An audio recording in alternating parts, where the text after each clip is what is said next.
face nesse momento, ó Deus, porque nós cremos que o Senhor é capaz de curar ainda hoje, Pai. Apesar de todas as tecnologias, todo o poder científico que nós temos, nós também acreditamos que a Tua mão é uma mão de cura, a Tua mão é uma mão de restauração, a Tua mão é uma mão que realiza coisas impossíveis. Abençoa a vida do Rosendo nesse momento, tira-lhe a dor, traga-lhe a saúde, abençoe todos os seus familiares. Ó Senhor, em nome de Jesus, abençoe o irmão da Elza, Senhor, o tratamento. Ó Deus, que o Senhor toque nessa vida e transforme completamente, Pai. Eu oro também pela dona Vera, para que o Senhor restabeleça a sua saúde, a coloque de pé, firme, ó Deus, as suas emoções. Abençoe toda a sua família. Também oro pelo pai do Leandro. Senhor, põe a tua mão nesse momento. Ainda que o aparelho marca-passo não esteja funcionando bem, Senhor, o teu tempo certo pode ser colocado na vida dele nesse momento. Vem e abençoa. E também oramos, ó Deus, pelo Danilo, pela Jéssica, aqueles que o Senhor juntou, que ninguém tenha o poder de separar. Cessem agora, ó Deus, todos os ataques, acessem agora, ó Deus, todos os maus pensamentos e os ajude, Senhor, os abençoando com unidade, com união. E também, Deus, cada pessoa que está sendo colocada diante do Senhor nesse momento, são pessoas que precisam de cura, de restauração. Vem, pois, e socorre nessa noite. Eu oro em nome de Jesus. Amém, Senhor. Vamos à palavra de Deus?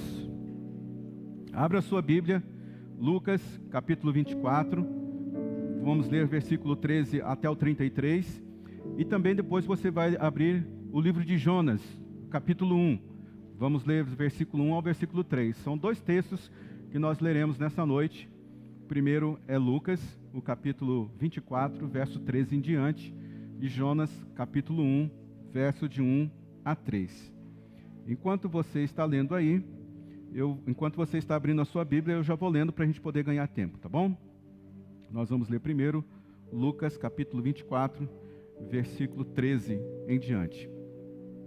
Naquele mesmo dia, 2 deles estavam indo para um povoado chamado Emaús, a 11 quilômetros de Jerusalém. E no caminho, conversavam a respeito de tudo o que havia acontecido.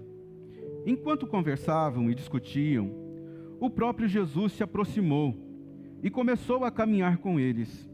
Mas os olhos deles foram impedidos de reconhecê-lo. Ele lhes perguntou: sobre o que vocês estão discutindo enquanto caminham? Eles pararam, com rostos entristecidos. Um deles, chamado Cleopas, perguntou-lhe: você é um único visitante em Jerusalém que não sabe das coisas que ali aconteceram nesses dias? Que coisas? Jesus perguntou. O que aconteceu com Jesus de Nazaré? Responderam ele. Ele era um profeta, poderoso em palavras e em obras diante de Deus e de todo o povo. Os chefes dos sacerdotes, as autoridades, o entregaram para ser condenado à morte e o crucificaram. E nós esperávamos que ele iria trazer a redenção de Israel. E hoje já é o 3º dia desde que tudo isso aconteceu. Algumas mulheres entre nós nos deram um susto hoje. Eles foram de manhã bem cedo ao sepulcro e não acharam o corpo dele. Voltaram e contaram que tinham tido uma visão de anjos e disseram que ele estava vivo. Alguns dos nossos companheiros foram ao sepulcro, encontraram tudo exatamente como as mulheres tinham dito, mas não o viram. Ele lhes disse: como vocês custam a entender e como demoram a crer em tudo que os profetas falaram. Não devia um Cristo sofrer estas coisas para entrar em sua glória? E então, começando ali de Moisés e todos os profetas, explicou-lhes o que constava a respeito dele em todas as Escrituras.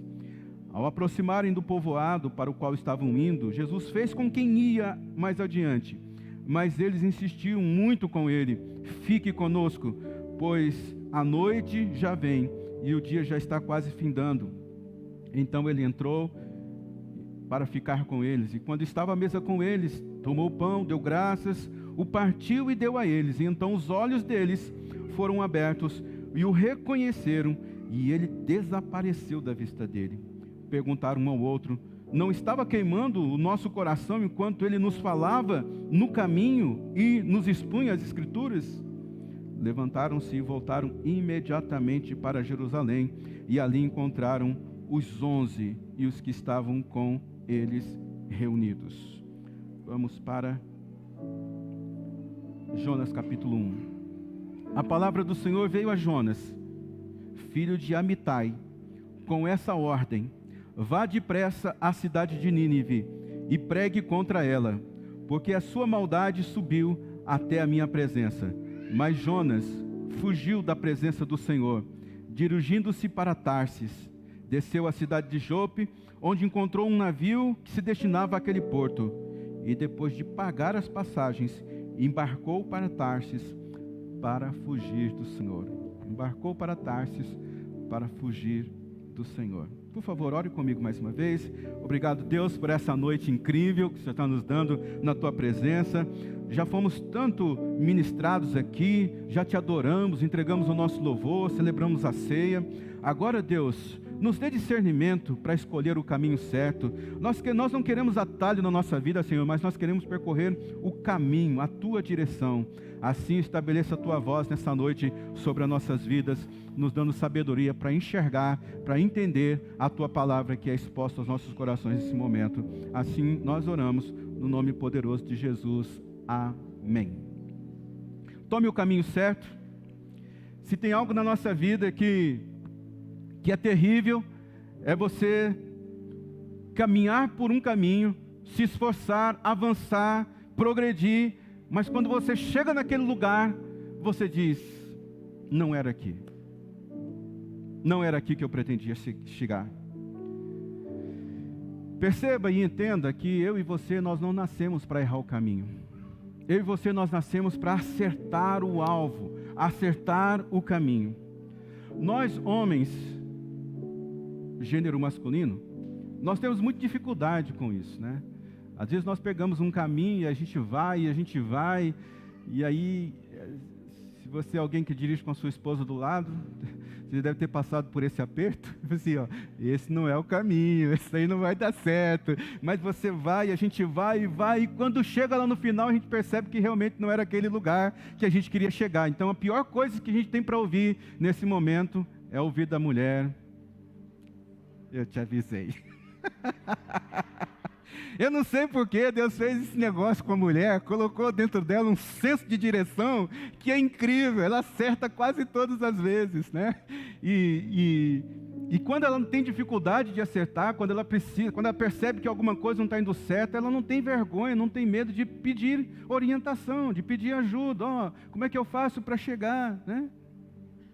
Sabe que quando a gente toma o caminho errado, assim, nós perdemos o prazer da vida, nós perdemos a alegria da caminhada, a beleza do caminho, nós deixamos de usufruir das bênçãos que Deus tem ali no nosso caminho. Entenda que todo caminho, ele tem a sua dificuldade, mas o caminho errado é esse caminho onde faz com que o prazer, a alegria, a satisfação, as bênçãos de Deus não te alcançam. Todos os caminhos, eles terão dificuldades, né? Aliás, minha filha, se você não quer ter vitórias, você não vai poder entrar na batalha, porque só existe vitória se você travar uma guerra, se você entrar em uma batalha.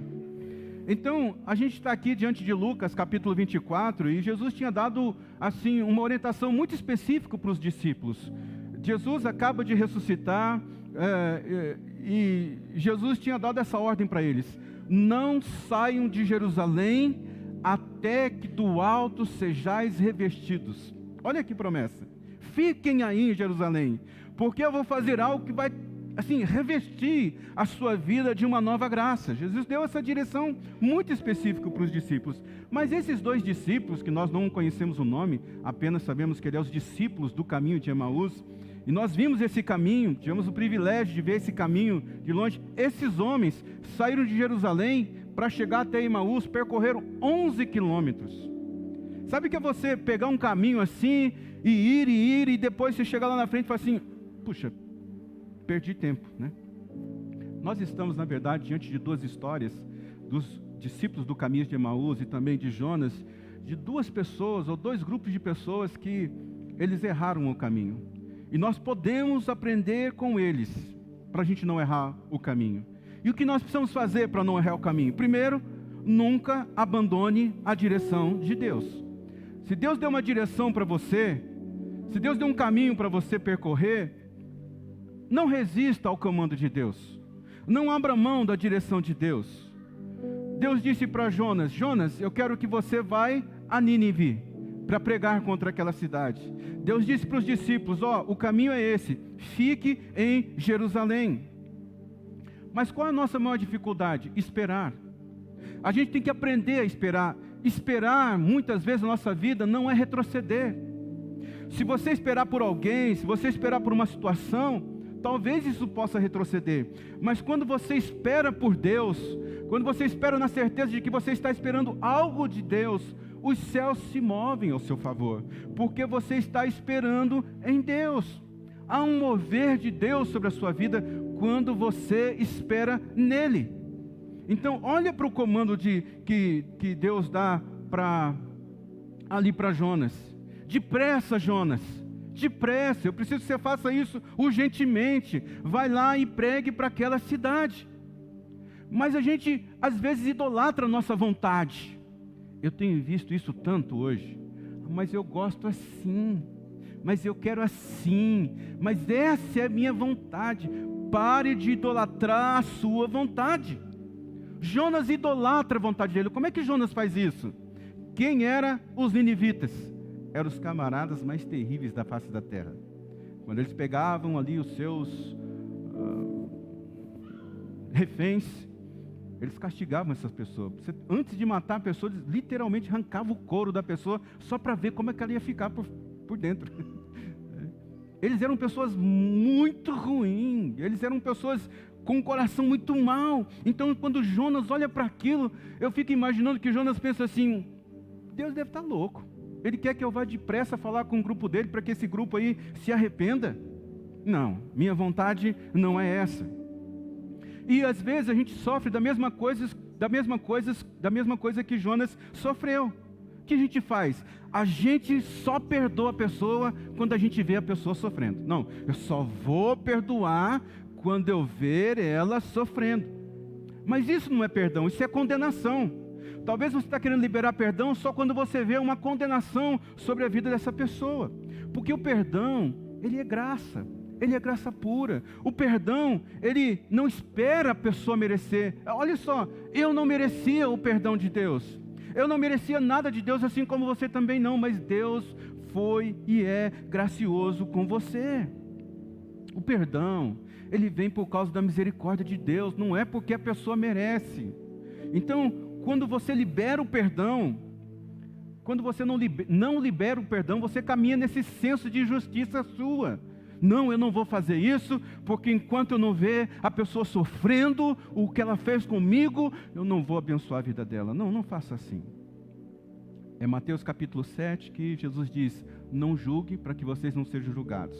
E Jesus diz lá, olha, não usem a medida de vocês, porque com a mesma medida que vocês usarem, eu também vou usar para medir você. Então, se você escolher medir as pessoas com graça, a graça vai te alcançar. Se você escolher medir as pessoas com misericórdia, a misericórdia vai estar presente na sua vida. Se você escolher medir as pessoas com bondade, você vai se encontrar no meio da bondade de Deus. Se você medir as pessoas com generosidade, vai aparecer tanta gente querendo te ajudar que você não sabe de onde é, mas é você cercado pela generosidade. Então, qual que é a dica aqui? Entregue para as pessoas aquilo que você vai receber de Jesus Cristo. É forte isso. Entregue para as pessoas aquilo que você quer receber de Jesus Cristo. Então, não abandone o caminho. Deus deu um direcionamento? Vai. Tem gente aqui que tem direcionamentos específicos para a sua vida. Diz: não se separe. Não feche sua empresa. Não mude de trabalho. Não namore essa pessoa. Mas você pode ser que esteja idolatrando a sua vontade e você não está conseguindo seguir o comando de Deus. Tome essa decisão hoje. Diga para você mesmo: eu não vou abandonar o caminho de Deus. Eu não vou abandonar o comando de Deus. Escreva os comandos de Deus para a sua vida. Falei sobre isso semana passada, Abacuque. Escreve, para que quando você passar correndo, você se lembre do comando de Deus. Anote os comandos de Deus. Ei, já é tempo de você ser assertivo. Pare de errar o caminho. Segunda coisa para a gente não errar o caminho: saia da superficialidade. Eles não reconheceram Jesus. Você precisa parar de viver esse evangelho terceirizado. Sua fé é muitas vezes alimentada pelo que você ouve que Deus fez na vida das outras pessoas. Muitas vezes você se torna eu vou fazer isso porque eu vi Deus fazendo isso na vida de outra pessoa. Mas o fato é que enquanto você não buscar ter as suas próprias experiências com Deus, você vai viver uma fé terceirizada. Há alguns anos atrás nós fizemos aqui um seminário sobre profetizar, escola de profetas. E eu entrei nesse grupo, um grupo que tem gente do Brasil inteiro. A Paula até acho que faz parte desse grupo, né, Paula? Tem algumas pessoas aqui que fazem parte. Eu sei que de vez em quando aparece uma mulher lá dizendo assim: alguém tem uma palavra para mim? Que loucura é essa, gente? Que loucura é essa? Alguém tem uma palavra para mim? Pensa que é assim? E a gente também às vezes amanhece assim, né? Ai Deus, se eu tiver... foram inúmeras vezes que eu fui em conferências e eu vi essas coisas acontecendo e eu ficava assim para Deus: Deus, manda alguém aqui para falar que eu estou no caminho certo. Deus, manda alguém aqui para entregar uma palavra para mim. E sabe qual foi a percepção que Deus me deu?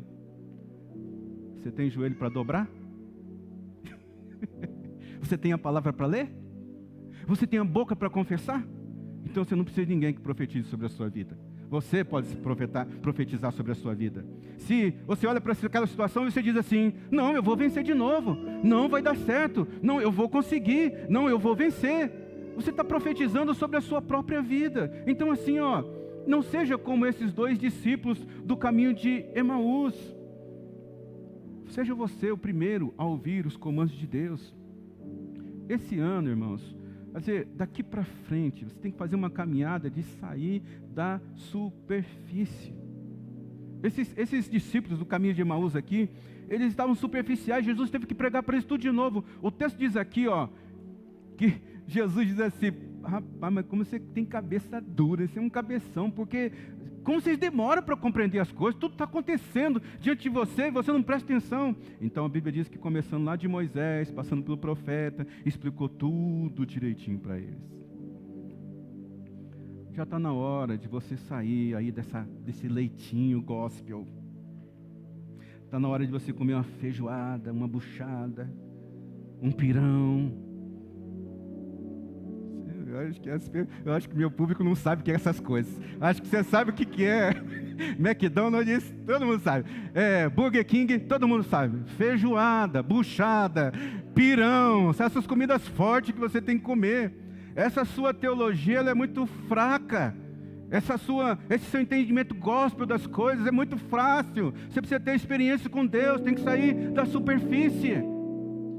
Alguém já disse que raízes profundas suportam ventos fortes. E eu estava lendo uma história que aconteceu na Califórnia. Lá tem aquelas plantações enormes de árvores, eles usam muito madeira lá.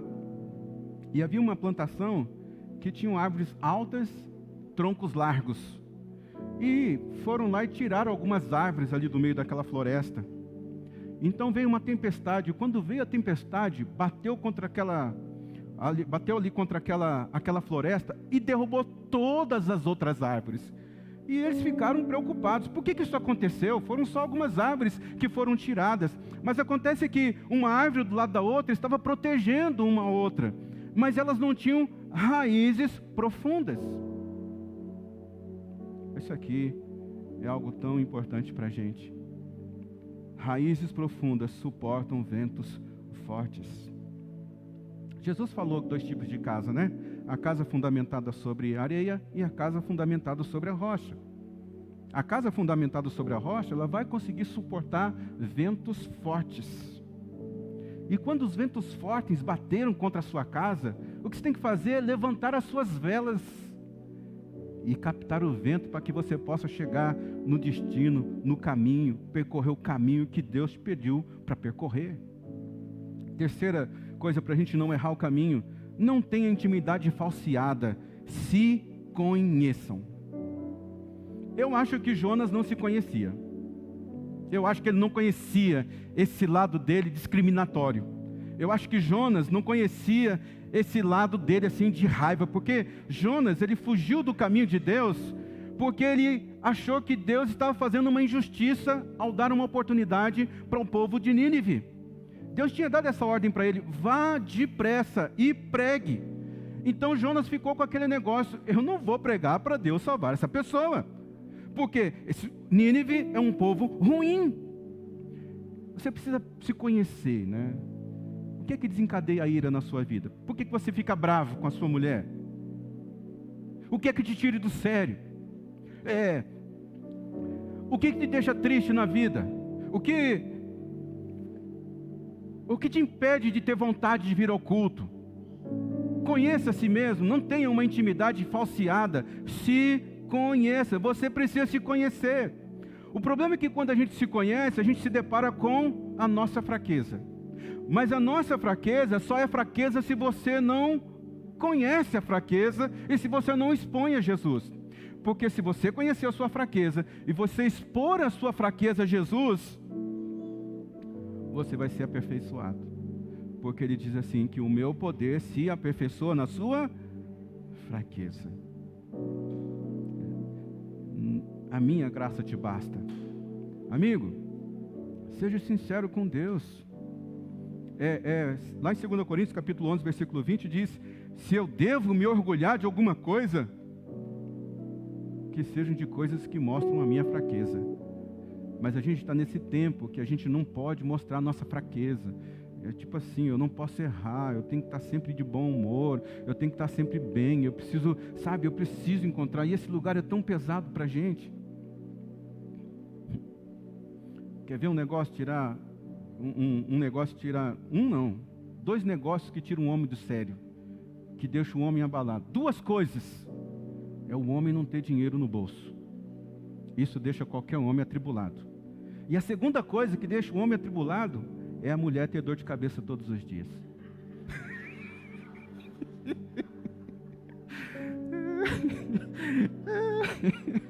Eu não sei porque eu toco nesses assuntos. Deus. Aí João Calvino, foi ele que disse que a nossa dignidade está em reconhecer a nossa indignidade.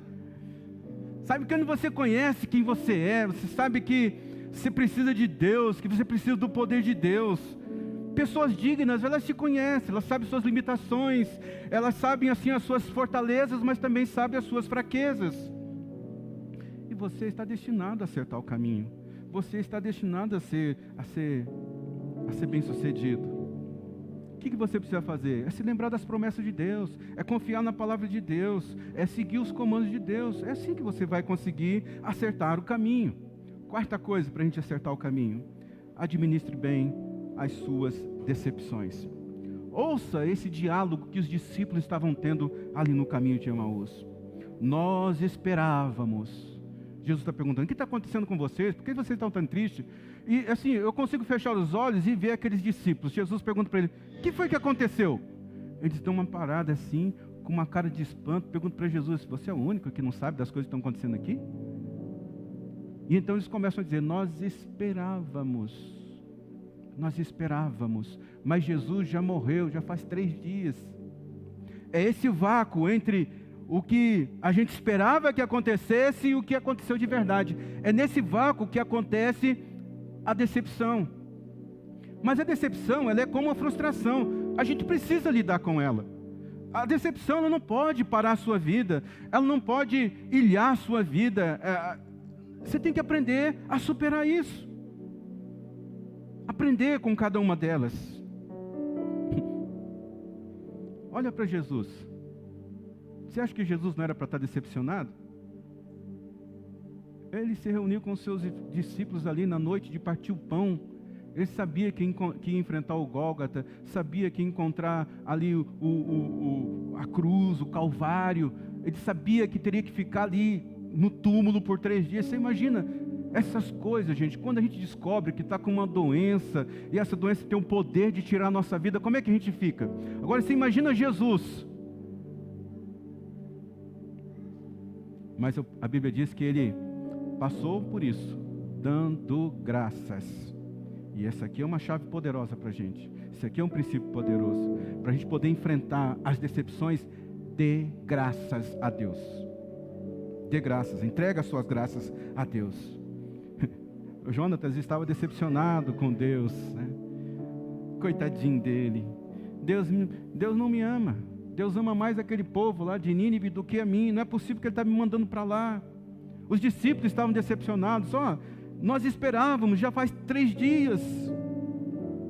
Se você observar as pessoas que estão vencendo na vida, são pessoas que estão aprendendo a superar as decepções. Supere as suas decepções.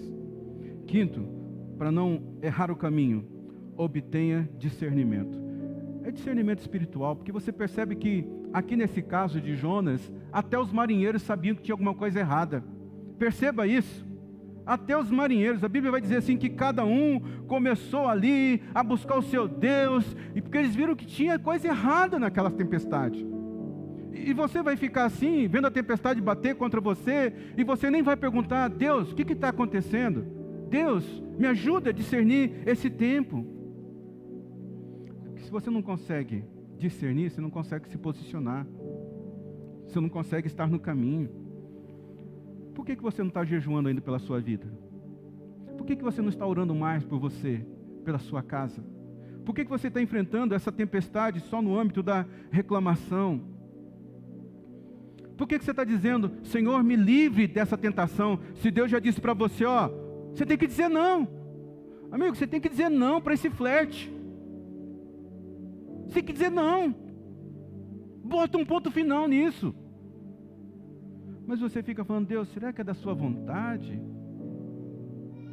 Como assim? Os discípulos caminharam 11 quilômetros. 11 quilômetros. Deus está liberando para você um tempo de discernimento. Você vai saber avaliar os caminhos. Você vai poder enxergar as tempestades e dizer: esse vento aqui, aquela tempestade, isso é por causa disso. Deus está te dando discernimento. Se você está indo pelo caminho errado, Jesus vai te visitar nessa noite. Porque Jesus apareceu no caminho ali onde os 2 discípulos de Emaús estavam indo lá para Emaús. Deus apareceu lá na história de Jonas, não foi? Quantas pessoas presenciam o milagre de Deus, mas não conseguem fazer discernimento, não conseguem ter um entendimento? Então eu quero compartilhar com você rapidamente 3 atitudes que você deve tomar para retornar ao caminho de Deus. Primeira atitude: arrependimento. A Bíblia vai dizer que Deus fez com que Jonas fosse engolido por um grande peixe. E Jonas está lá dentro do grande peixe, que pode ser a baleia ou qualquer outro bicho que você quiser dar um nome. Se fosse dentro de um lambari. A Bíblia vai dizer que lá dentro do ventre do peixe, Jonas diz: Senhor, Senhor, Senhor. Já com os discípulos, Jesus encontrou com eles ali no caminho. E disse para eles assim: volta para Jerusalém. Arrependimento, irmãos, é a forma de atrair a bênção para a nossa vida. Arrependa-se, volte para o caminho. Segunda atitude: convide Jesus para ficar com você. Então a Bíblia vai dizer aqui que os discípulos insistiram com Jesus: fica conosco. Fica conosco, Senhor, essa noite. Fica conosco. E você precisa fazer essa oração: Deus, fica comigo. Jesus, fica comigo. Fica comigo, fica comigo, fica comigo. Não me deixa sozinho. A Bíblia fala que se você bater, a porta vai se abrir. Que se você buscar, você vai encontrar. E esse é um tempo que Deus está assim, aberto para ser encontrado pelos seus filhos. Ele diz: vós me buscareis e me encontrareis quando me buscar de todo o coração. Eu me deixarei ser encontrado por vós. Que declaração poderosa! Eu me deixarei ser encontrado por vós. E ele diz mais: e os conduzirei de volta do cativeiro. Ah, Deus, restaurando a vossa sorte. Eles insistiram para Jesus entrar ali. E sabe quando Jesus está ali com eles? Primeiro, Jesus entra como convidado. E é isso que Jesus faz na nossa vida. Você convida Jesus e ele entra lá como um convidado. Mas depois que Jesus é convidado para estar com você, ele se torna o seu anfitrião. Porque a Bíblia vai dizer aqui que Jesus, ele tomou o pão ali junto com eles e partiu ali com eles. Então primeiro eles convidam Jesus. Jesus, fica aqui conosco. Aí daqui a pouco Jesus vai servi-los como anfitrião. Você se lembra onde aconteceu o primeiro milagre de Jesus? O primeiro milagre de Jesus aconteceu ali num casamento. Jesus era o convidado para aquele casamento, mas acabou o vinho. Então Jesus foi lá e transformou água em vinho. Jesus se tornou o anfitrião daquela festa. Então é isso. Terceira atitude.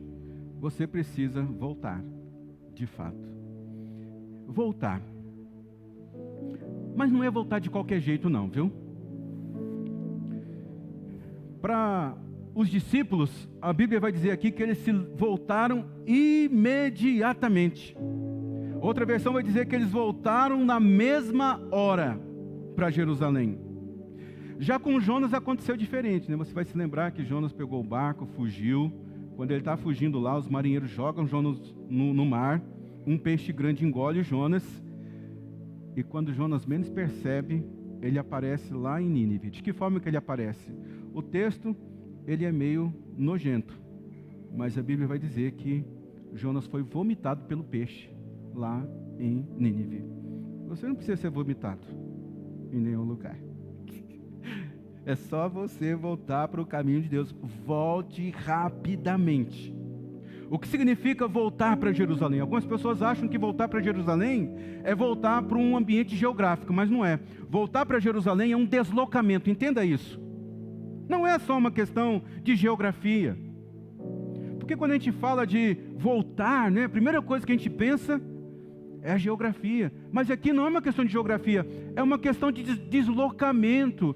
Eu não tenho tempo para explicar isso aqui para você, mas se você pesquisar essa palavra deslocamento, é muito mais do que uma questão de geografia. Voltar para Jerusalém é um deslocamento, é um alinhamento espiritual. O que é voltar para Jerusalém? Voltar para Jerusalém é voltar para o lugar da instrução, o lugar onde se é ensinado. Ser ensinado pelo próprio Jesus, pelo próprio Deus. O que é voltar para Jerusalém? Voltar para Jerusalém é voltar para o lugar das certezas. Sim, tem o Getsêmani, sim, tem o Calvário, mas passa. Seu Calvário vai passar, seu Getsêmani vai passar. Você não vai ficar o tempo todo de sofrimento em sofrimento. O sofrimento vai passar, porque a alegria veio no terceiro dia, tá certo?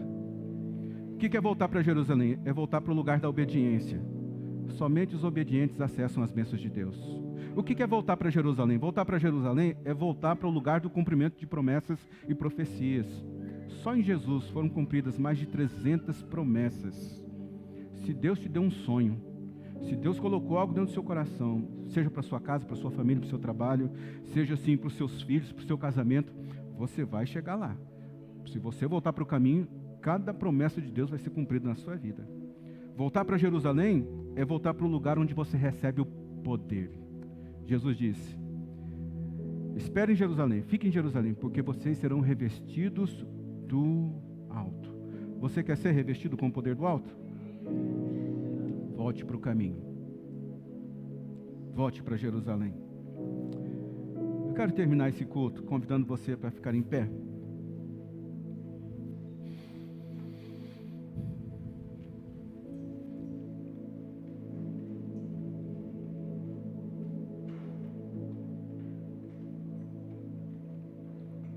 Atos capítulo 2, versículo 2 em diante. De repente, veio do céu um som, como de um vento muito forte. Encheu toda a casa a qual estavam assentados.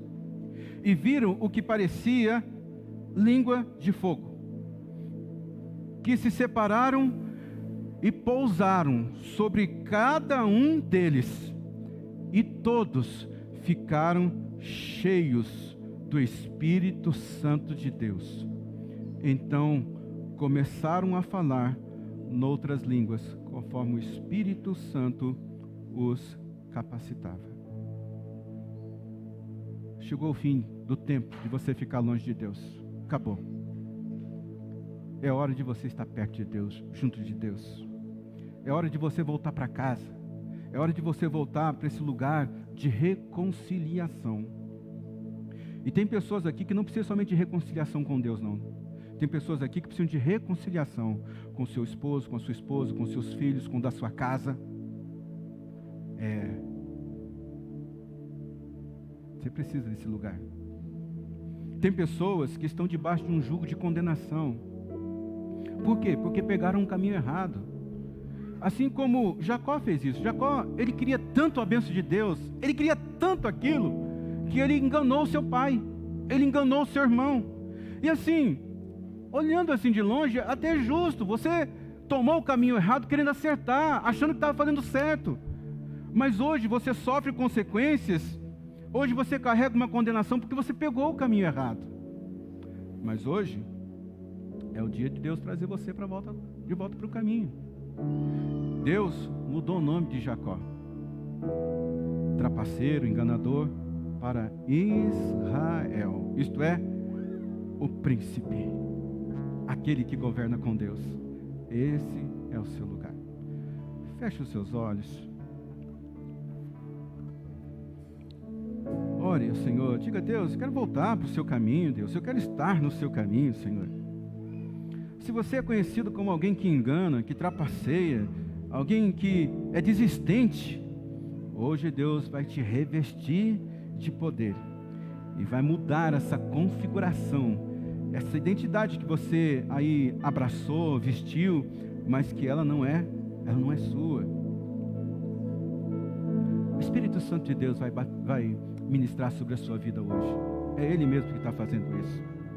É Ele que vai renovar o seu ânimo, é Ele que vai te batizar, é Ele que vai te restaurar, é Ele que vai te revigorar. Volte pelo caminho. Jesus está tirando você de um tempo de fuga. Você não vai mais fugir. Você vai ser alguém que vai se encontrar com Deus e você será transformado com Ele. Porque Deus tem comandos específicos para a sua vida. Sabe? Quando você pensava que não ia romper, quando você pensava que não ia dar certo, Deus te chama hoje para o caminho, para reconfigurar a sua rota. Você não vai parar até você chegar aonde Deus designou para você. Deus está te dando nessa noite discernimento para você ocupar e governar a sua vida, governar as coisas que Deus tem colocado nas suas mãos. Ó Deus, obrigado por este encontro. Obrigado por nos trazer inspiração de como e por que voltar aos teus caminhos.